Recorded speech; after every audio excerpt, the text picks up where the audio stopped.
ciudadanos que no tienen agua, no tienen desagüe. Pero vamos a tener una refinería que vale más del doble, con facilidad, de lo que debería costar. Entonces caemos en lo mismo.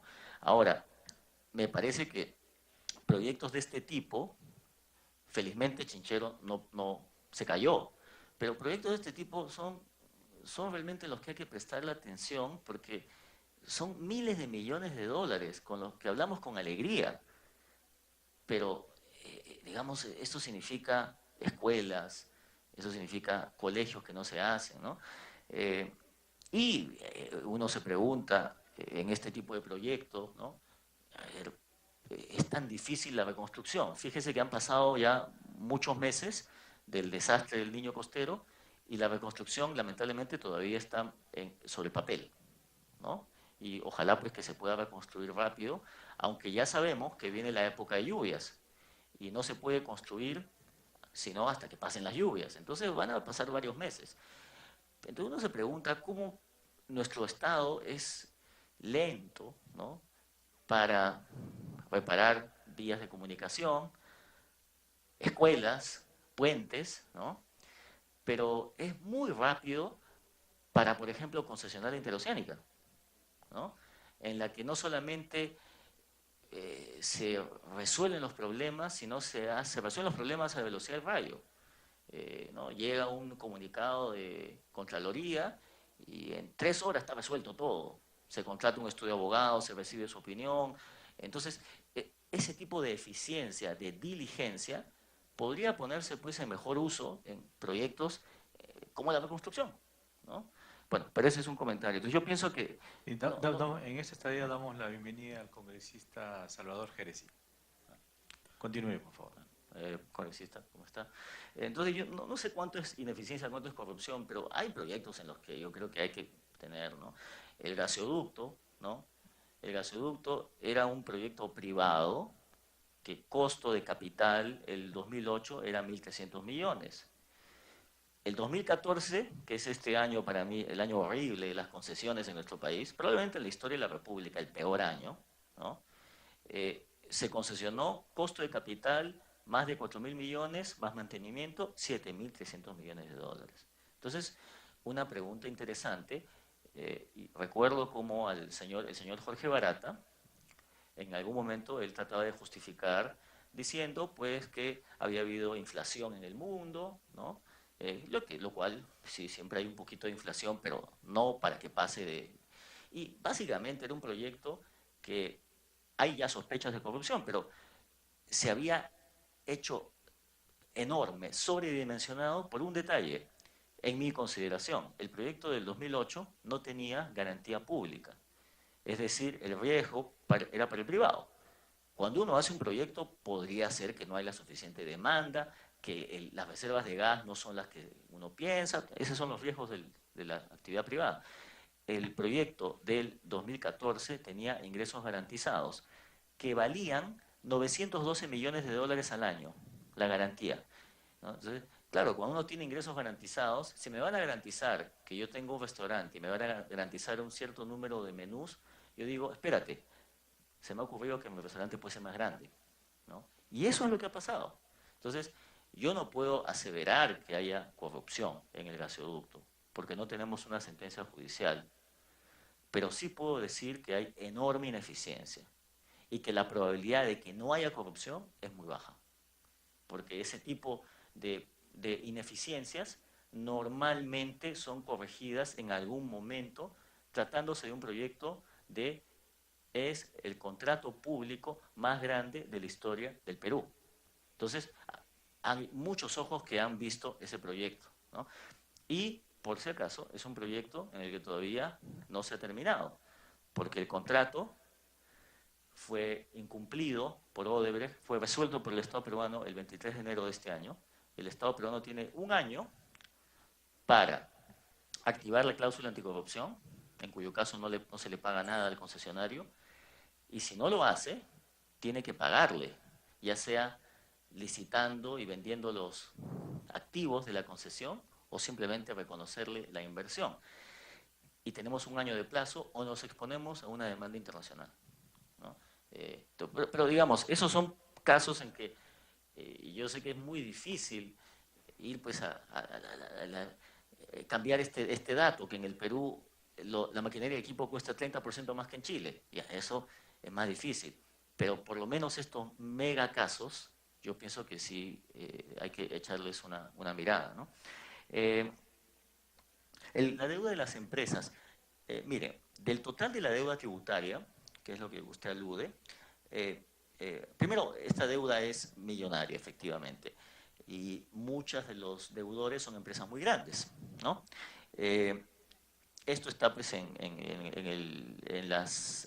litigio, ¿no? Y es parte de los pasivos que podría tener nuestro Estado, pero un asunto importante también es que del 100% de lo que es la deuda tributaria, hice un trabajo hace 4 años y encontré que el 70% son intereses también, por si acaso, ¿no? Entonces, la deuda original no es efectivamente la deuda que está en litigio, sino cómo corresponde, ¿no? Las multas, los intereses, cuando alguien no paga se le cobra. Eh, pero, sí. Bueno, comparto su impresión sobre el gasto de comunicaciones. Quizás se pueda, pues ese sería un rubro. Yo creo que hay un presupuesto de comunicaciones importante, ¿no? Por ejemplo, defensa civil, ¿no? Pero hay muchos otros presupuestos que probablemente estamos en un momento de déficit, hay que economizar y eso sería un rubro en el que se podría economizar.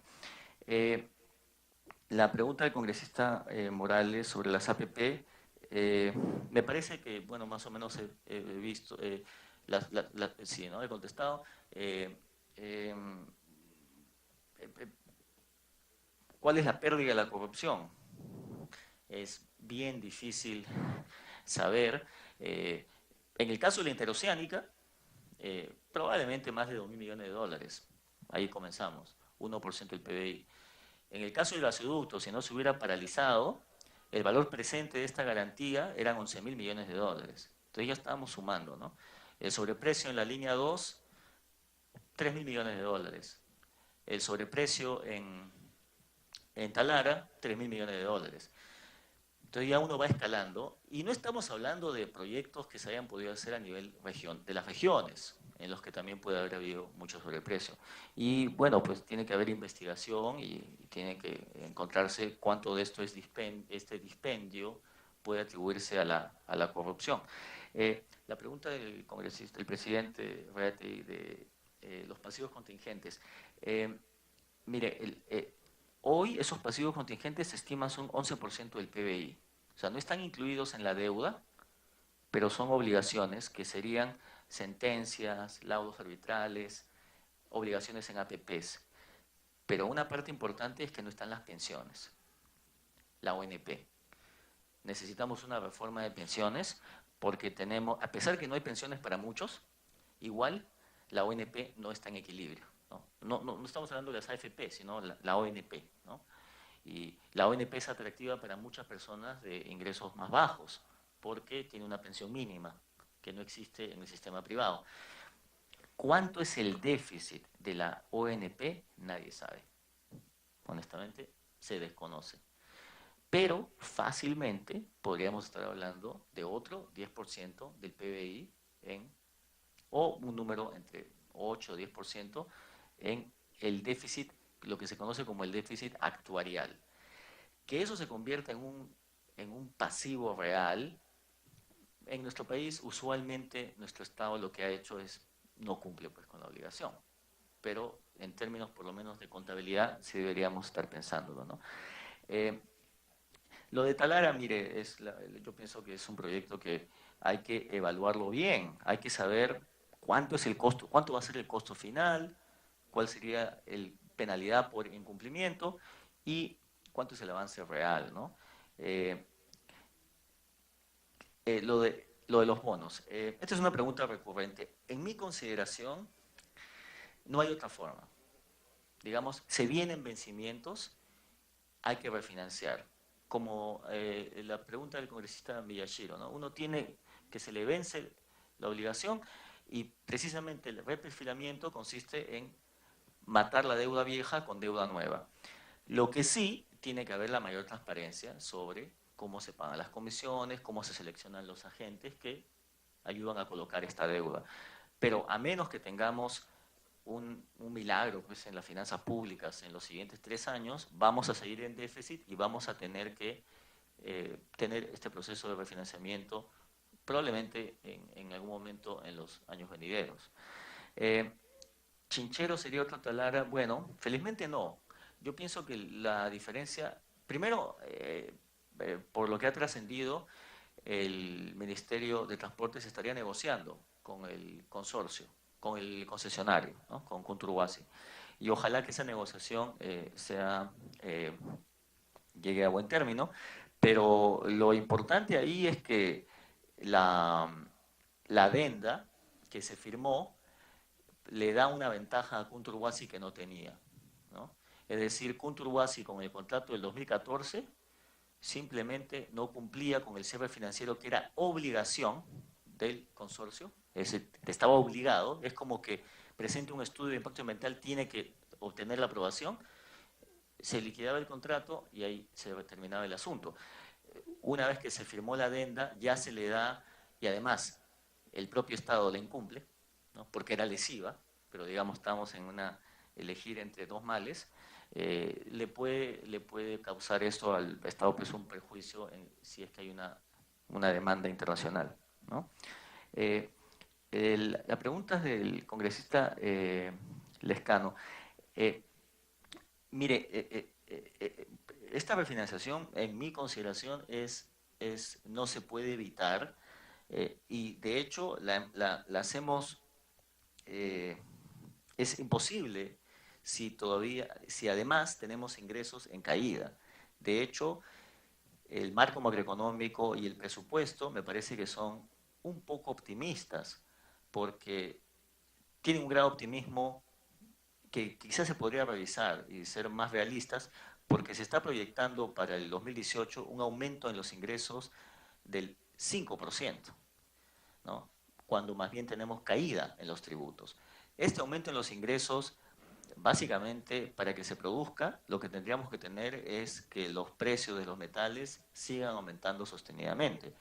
Pero yo creo que no se debe hacer proyecciones de finanzas públicas sobre la base de variables que pueden moverse muy rápidamente y afectarnos negativamente, sino más bien ejercer prudencia, porque quizás, por ejemplo, suponer que los ingresos ni van a caer ni van a aumentar, algo más neutral, porque lo que eso significaría, si es que no se materializa este aumento en los ingresos, es que nos vamos a endeudar 6.000 millones de soles más de lo que estamos estimando, ¿no? Es cierto que hay activos financieros, parte de eso es el Fondo de Estabilización, hay una serie de otros fondos, hay depósitos del Banco de la Nación también en el Banco Central. Yo pienso que, lamentablemente no sé exactamente cuál es el plan efectivo de esta administración y cuánto de esos ahorros financieros